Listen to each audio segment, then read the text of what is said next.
Aleluia. Feche os teus olhos. Senhor, nosso Deus e Pai, nós queremos te louvar mais uma vez, Senhor, nesta noite, porque nós somos privilegiados de estar na tua presença. Pai, chegou a hora, Senhor, de tu falar aos nossos corações, assim como tu já tens falado desde o início do culto, mas agora, Pai, de uma forma especial. Então que o teu povo, Senhor, venha abrir o coração, que o teu povo, Senhor, venha estar receptivo, Senhor, à tua palavra, que nós possamos entender, Senhor, o que tu queres falar conosco.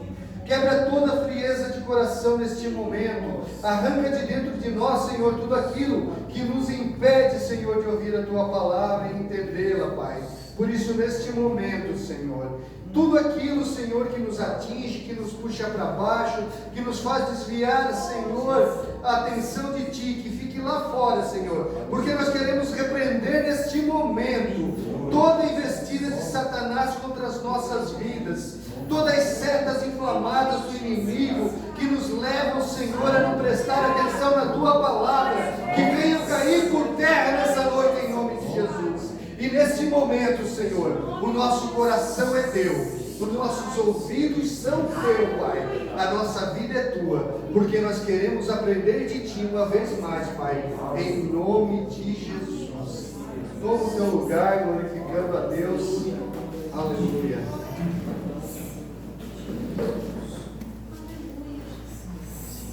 Glórias a Ti, Senhor Jesus. Amados, o profeta Ageu é um dos profetas menores, e o livro do profeta Ageu contém somente 2 capítulos. E essa semana, enquanto eu estava lendo a Bíblia, eu me deparei com o livro do profeta Ageu e comecei a ler mais precisamente o capítulo de número 1. E quem prega sabe como é que é, né, Diego? Né, Cris? Quando a palavra fala com a gente, desperta aquele desejo de a gente buscar e entender o que o Senhor quer falar com a gente nessa passagem.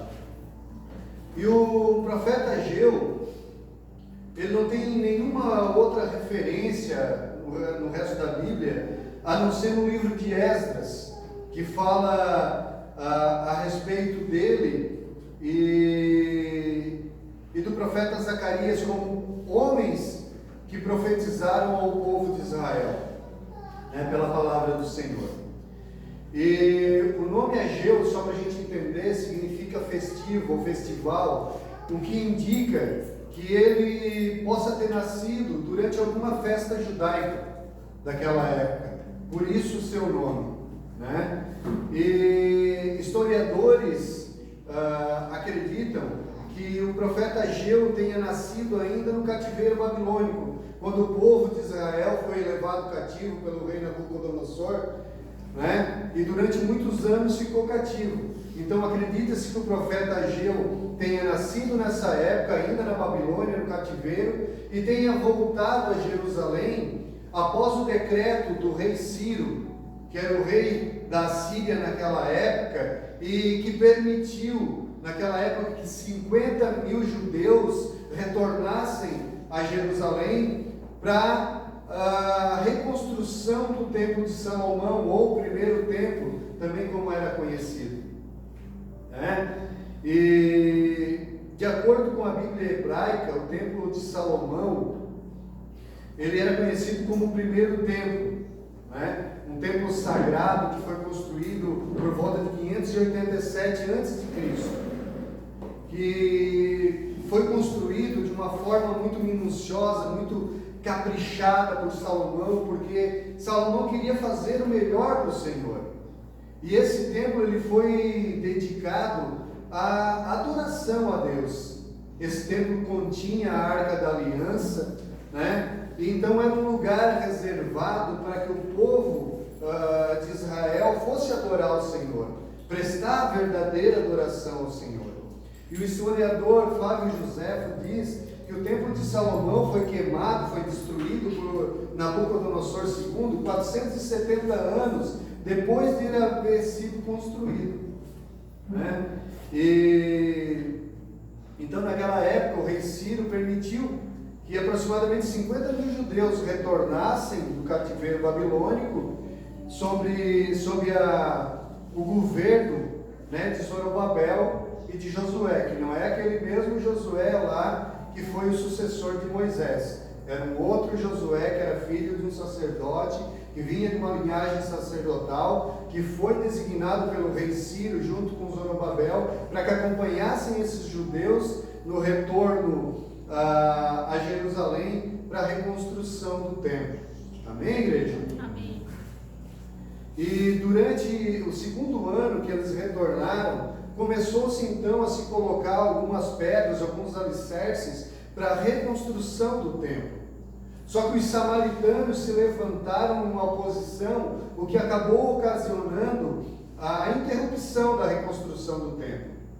E isso acabou causando no povo de Israel, nos judeus, um esfriamento espiritual.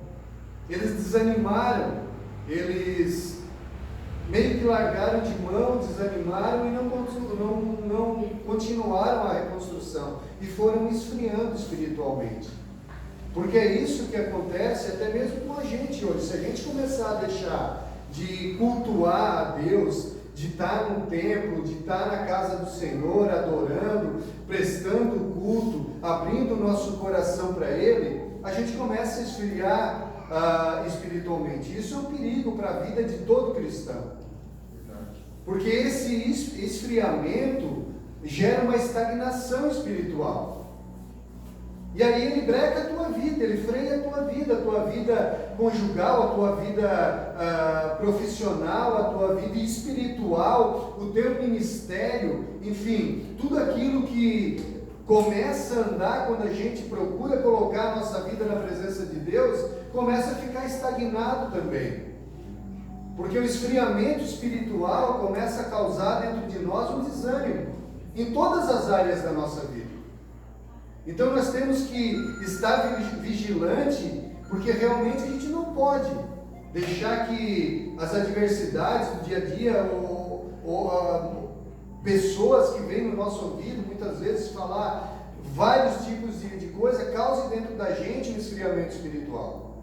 Nós não podemos ficar estagnados, nós não podemos parar, porque nós corremos um risco, um sério risco de esfriar espiritualmente. E isso é a ruína de todo cristão. Amém? Então, o Senhor veio ao profeta Ageu, para que Ageu se dirigisse àquele povo, para que eles tivessem um despertamento, para que eles percebessem que eles estavam num momento da vida deles muito perigoso, que era esse momento de esfriamento que eles estavam passando. Eles esqueceram as coisas de Deus, e a gente vai ver aqui nos próximos versículos. E o profeta Ageu começa dizendo, né, no segundo ano, e ele vai datando, né, a profecia como se ele tivesse um diário, como se ele tivesse um calendário, para que ficasse registrado realmente aquilo que o Senhor havia colocado no coração dele, para que ele profetizasse para o povo. E ele vai dizendo, no primeiro dia do mês, por quê? Porque o primeiro dia de cada mês era a lua nova, e era o período em que o povo judeu se reunia para que fosse ministrado sobre a vida deles, profecias, enfim. Então, assim como eles continuam, os judeus ortodoxos fazem isso até hoje. No primeiro dia de cada mês, na lua nova, eles se reúnem, né, para fazer uma celebração, uma ministração, para ouvir o que Deus tem para falar com eles. E conforme as datas vão se sucedendo, através de toda a profecia do profeta Ageu, o propósito, o progresso daquela obra se torna claro, né? E o povo sendo coordenado por Zorobabel e Josué, né? E Deus fala, este povo, e aqui me chamou a atenção, porque a gente percorre praticamente toda a Bíblia e a gente vai ver Deus falando, se referindo ao povo dele, né, ao povo de Israel, ao seu povo. Ele sempre vai dizer, porque o meu povo.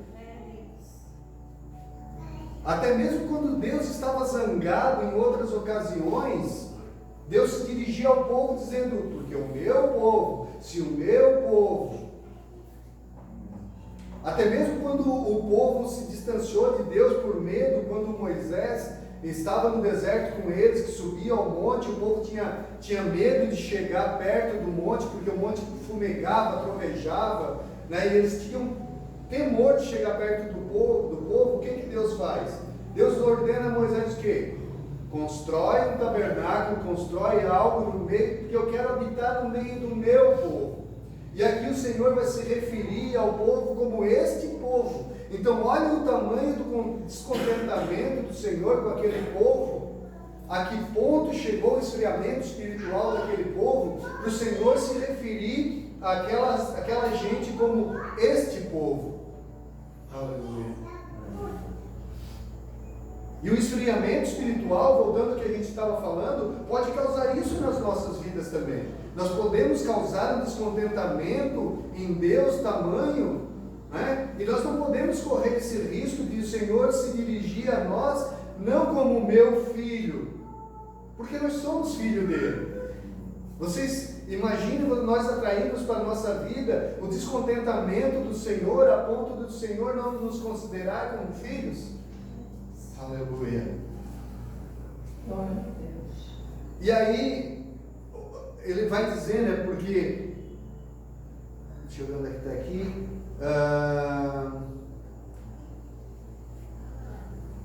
este povo diz, não veio ainda o tempo.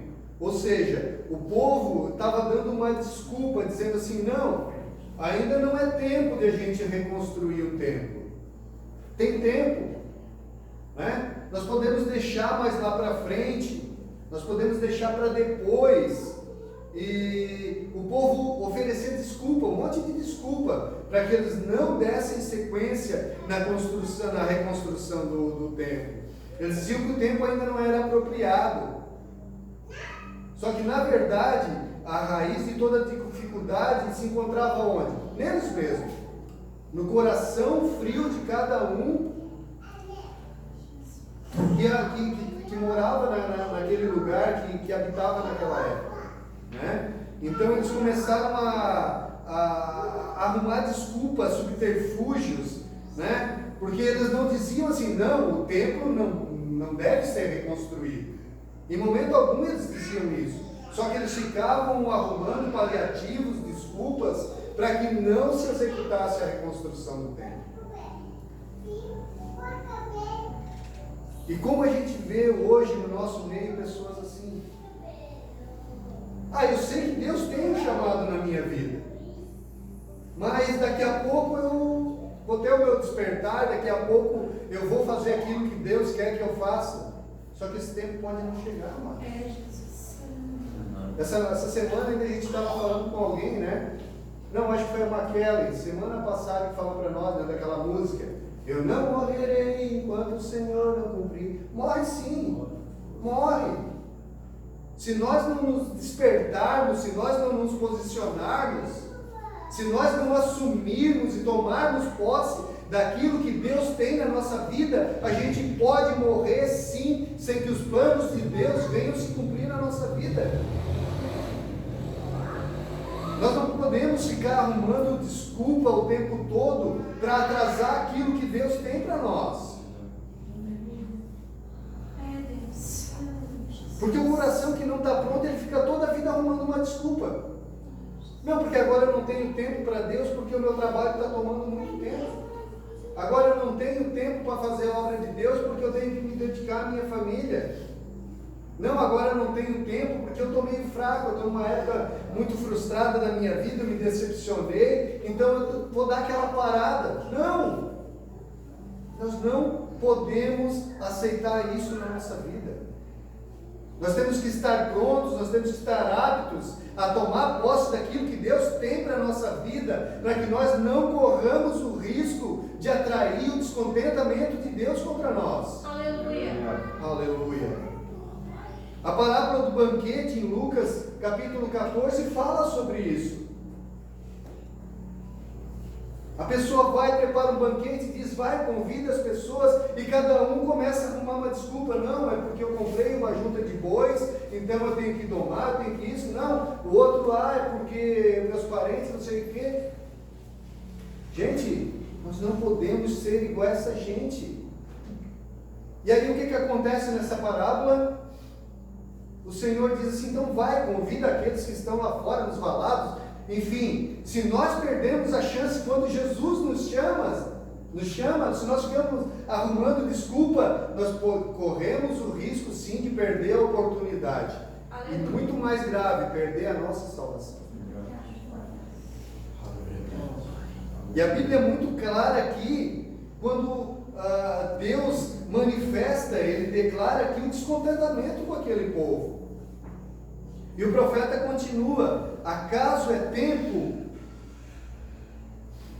Veio, pois, a palavra do Senhor pelo ministério do profeta Ageu, dizendo, e para vós, tempo de habitardes nas vossas casas estucadas, e a casa do Senhor ficar deserta? Ou seja, o povo, ele arrumava desculpa para não reconstruir o templo, mas a casa deles eram casas arrumadas, casas adornadas, casas bem cuidadas.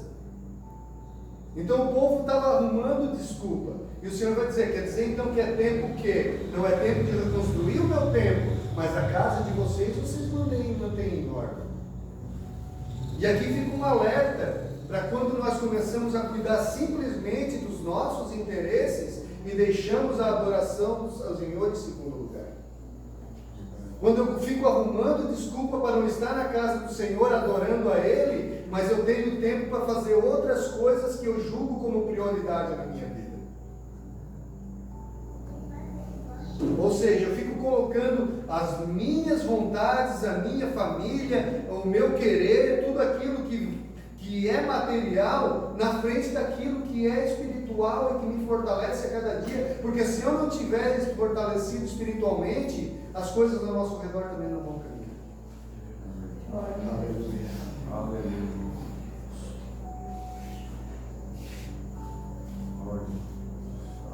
E aí o profeta fala, é tempo de vocês habitarem nas suas casas aplainadas. O que eram as casas aplainadas? Porque naquela época eles estavam arrumando a casa dele nos mínimos detalhes. Sabe, como se fossem aquelas casas de luxo?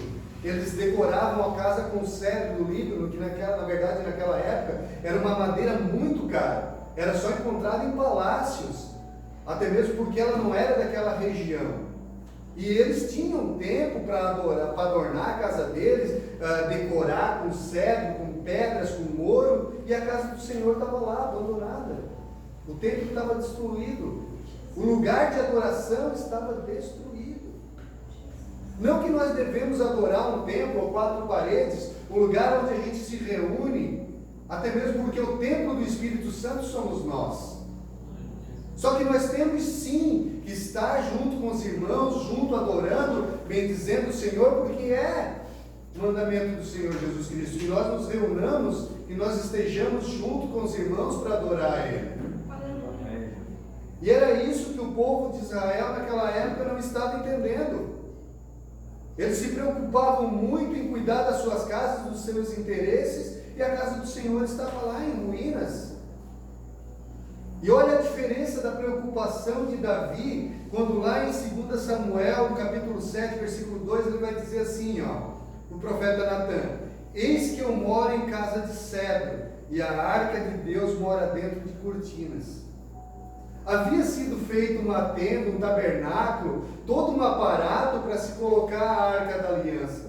Só que Davi se preocupava com isso, porque Davi estava dizendo assim, ei, enquanto eu, que não sou nada, que eu sou dependente do Senhor, dependente da glória, da vontade do Senhor, estou aqui morando num palácio, adornado com cedro bonito, a arca do Senhor, que contém a presença do Senhor, está lá, entre tecidos, numa tenda de tecido, de pano. Davi tinha essa preocupação, enquanto o povo de Israel naquela época não estava nem aí.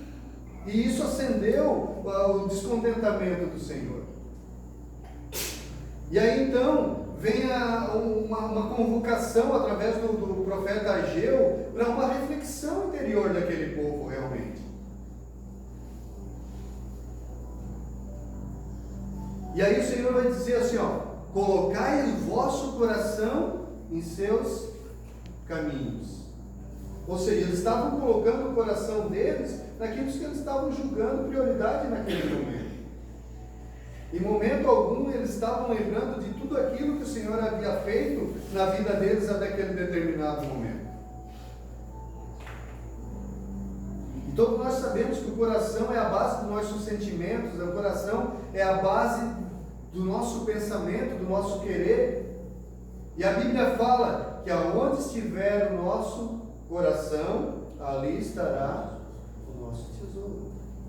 Então nós temos que ter cuidado para não colocar o nosso coração naquilo que não é as coisas de Deus. Eu não posso deixar a minha casa tomar o tempo que eu preciso doar para o Senhor. Eu não posso deixar a minha esposa tirar o meu tempo com Deus. Eu não posso colocar a minha família antes das coisas de Deus. Em primeiro lugar tem que ser Ele, a adoração a Ele. E é isso que o Senhor estava chamando o povo a refletir aqui. E aí o Senhor vai mostrar aqui as consequências dessa desobediência do povo, dessa prioridade enganosa que o povo estava tendo. Porque daí ele vai começar a dizer, ó: tendes semeado muito, mas colhido pouco. O povo plantava, eles se consumiam de trabalhar, porque era a época do plantio, eles se esforçavam, eles cultivavam o campo, eles plantavam, mas na hora da colheita, eles se frustravam, porque a terra não dava para eles aquilo que eles esperavam. Aleluia. E não era desculpa, porque eles tentavam arrumar desculpas. Dizer assim, porque a terra, enquanto nós estávamos cativos, lá na Babilônia, a terra ficou muito tempo parada. Mas não era isso. Era o Senhor mostrando para ele que existiam outras prioridades que eles tinham que ter.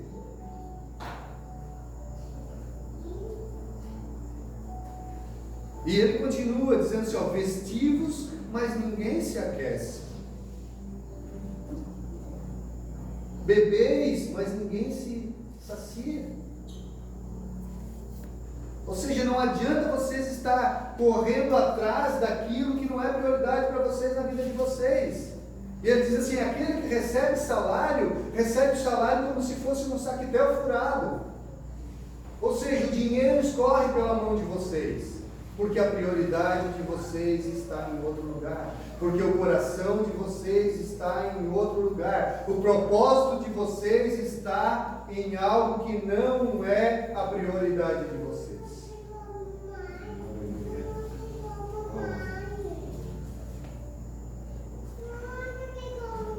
E a Bíblia nos diz, né? A Bíblia nos vai nos falar lá no livro de Mateus, para a gente fazer o quê? Primeiro procurar as coisas do alto, que as demais coisas nos serão acrescentadas. Ou seja, volta o teu coração para mim primeiro. Ei, olha para mim, faz as coisas para mim, dedica o teu tempo para mim, as tuas primícias. E aqui eu não estou falando de dízimo, eu não estou falando de oferta, eu estou falando da nossa primícia, da nossa adoração, da nossa verdadeira adoração, da nossa primícia, o nosso tempo, o tempo de qualidade que nós temos que ter com Deus. Eu apanhei muito e não faz muito tempo com isso, porque eu comecei a colocar outras prioridades na minha vida, e comecei a deixar de dar o tempo devido que eu tinha, que eu dava um tempo atrás para Deus. E esses dias eu estava orando e fazendo alguns questionamentos com Deus, e eu apanhei.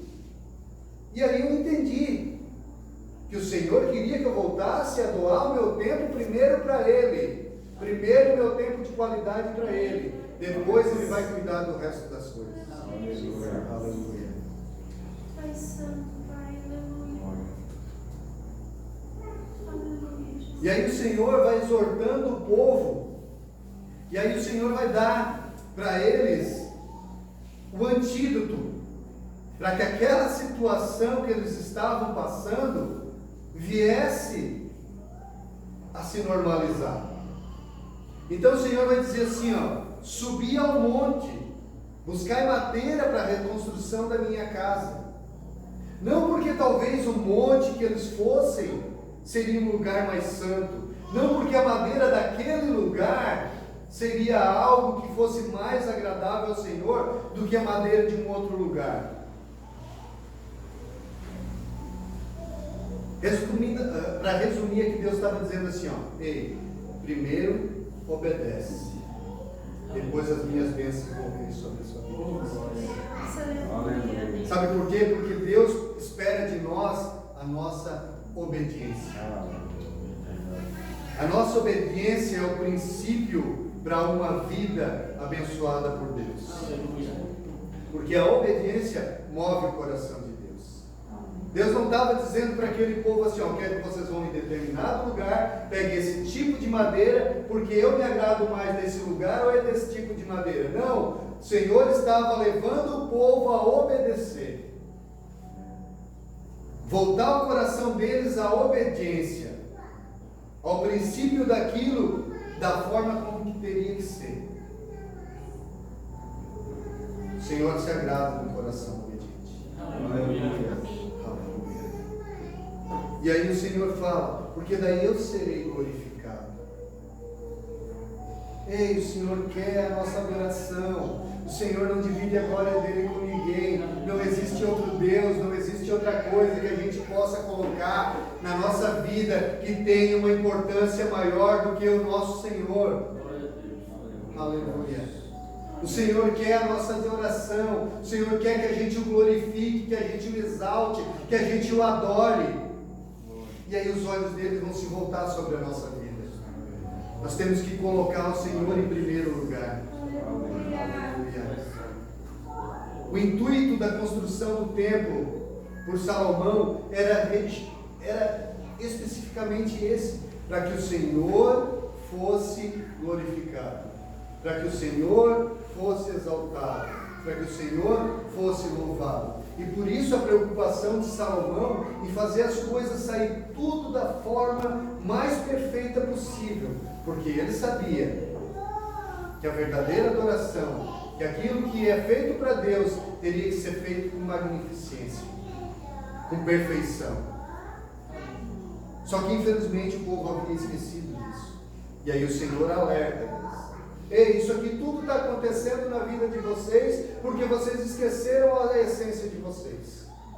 Não adianta vocês correr atrás, não adianta vocês trabalhar igual burro o dia inteiro, não adianta vocês receber o salário que vocês recebem, porque nada disso vai preencher o vazio que existe dentro de vocês. Quando vocês entenderem que o primeiro na subida de vocês tem que ser a adoração ao Senhor, aí então as coisas vão começar a acontecer na vida de vocês. Aleluia. Aleluia.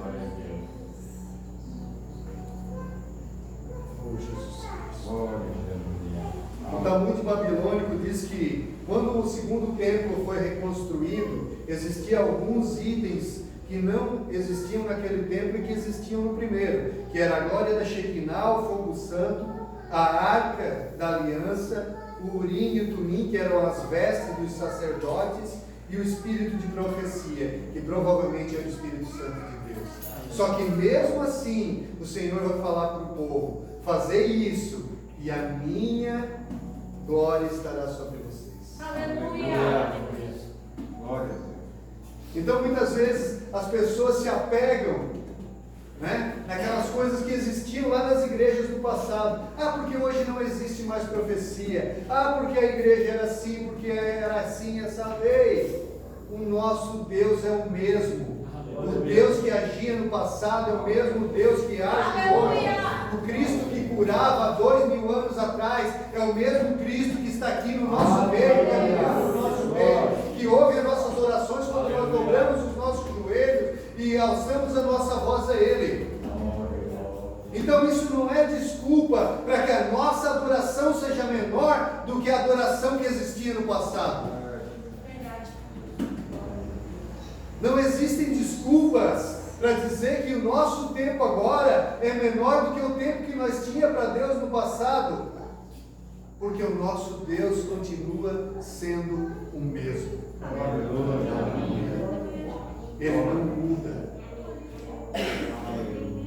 Aleluia.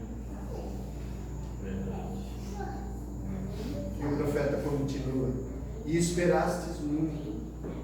Ageu retorna ao tema das consequências desastrosas da indiferença do povo pelas coisas espirituais. Deus mostra que a negligência do povo levou àquela situação que eles estavam. E aí o Senhor, Ele leva o quê? O consumo a si próprio, a plantação a não render o que eles rendiam. E o Senhor ainda vai falar, né? Por isso o orvalho do céu se cessou. Por isso a terra ficou estéril. Por isso que vocês correm tanto atrás das coisas e as coisas não acontecem. E ainda o pouco que vocês trazem ainda não é suficiente. Vocês olham e acham que é, mas não dá. E é assim que acontece nas nossas vidas quando a gente coloca outra prioridade. Muitas vezes a gente corre atrás de financeiro, a gente ganha, a gente recebe, parece que quanto mais ganha, menos sobra. Parece que é um saco furado, como a Bíblia fala aqui, um saquetel furado. Porque parece que nunca dá para nada. Porque nós estamos colocando o nosso coração no lugar onde ele não deveria estar. Aleluia. A partir do momento que eu coloco o meu carro como prioridade na minha vida, a partir do momento que eu coloco o meu trabalho como prioridade na minha vida, a minha casa, a minha família, eu já falei isso aqui antes, mas vou repetir, as coisas não irão acontecer da forma que tem que acontecer. A nossa prioridade é Deus.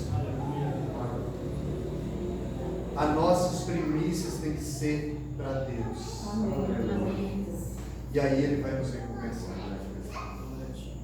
E Ele está nos exortando essa noite para que a gente faça uma reflexão, que a gente venha entender aonde a gente está colocando o nosso coração, quais estão sendo as nossas prioridades, o que nós estamos fazendo. Será que a adoração que nós estamos prestando para Ele, será que é suficiente?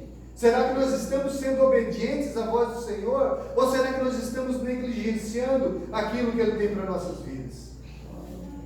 Será que nós estamos dando prioridade ao que Ele quer que nós façamos? Ou será que nós estamos parando e pensando assim, daqui a pouco lá na frente eu faço, ainda não é tempo, eu ainda sou novo, eu ainda tenho tempo, então eu vou dar mais um tempo assim, eu vou ficar como estou, então lá na frente, daí depois, quem sabe, eu faço o que Deus tem para a minha vida. Aí quem sabe lá na frente eu faço a obra. O amanhã pode não chegar. O amanhã pode ser tarde demais. Então desperta tu que dormes. Ei, é hora de acordar. É hora de colocar as prioridades na nossa vida. É hora de entender que Deus tem que vir em primeiro lugar na nossa vida. Glória.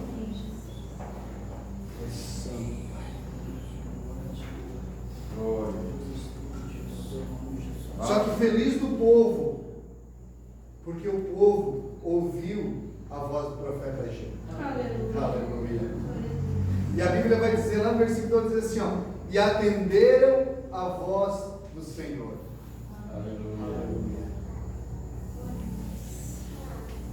Zorobabel e Josué, que eram líderes daquele povo, eles ouviram e entenderam e acreditaram na mensagem que Deus entregou ao povo através do profeta Ageu.